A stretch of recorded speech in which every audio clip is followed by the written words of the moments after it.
নাটোরের লালপুরে ঈদের নামাজ শেষে জয় বাংলা স্লোগান দেওয়াকে কেন্দ্র করে আওয়ামী লীগ ও বিএনপি কর্মীদের মধ্যে সংঘর্ষ হয়েছে।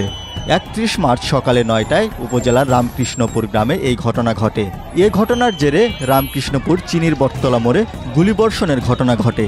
এতে ২ জন গুলিবিদ্ধ হয়েছে বলে জানা গেছে। এ ঘটনায় ৫ জনকে গ্রেপ্তার করা হয়েছে।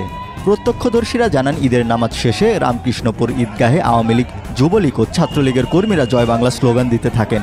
এ সময় বিএনপি ও স্থানীয়দের সঙ্গে তাদের ধাওয়া পাল্টা ধাওয়ার ঘটনা ঘটে। সংঘর্ষে সাব্বির নামে একজন বিএনপি কর্মী আহত হন। তাকে উপজেলা স্বাস্থ্য কমপ্লেক্সে নিয়ে প্রাথমিক চিকিৎসা দেওয়া হয়।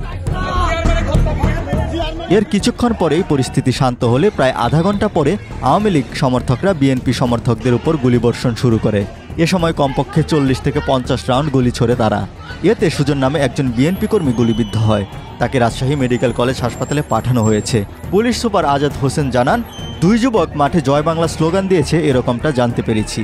তবে ধাওয়া পাল্টা ধাওয়ার ঘটনাটি মসজিদকে কেন্দ্র করে নাকি গ্রামভিত্তিক হয়ে রাজনৈতিক রূপ নিয়েছে তা আমরা যাচাই বাছাই করছি। মারামারিতে সম্পৃক্ত ছিল এরকম ৫ জনকে গ্রেপ্তার করেছে পুলিশ। ঘটনাস্থলে ডিবি টিম, পুলিশ, যৌথ বাহিনীর সদস্যরা রয়েছে।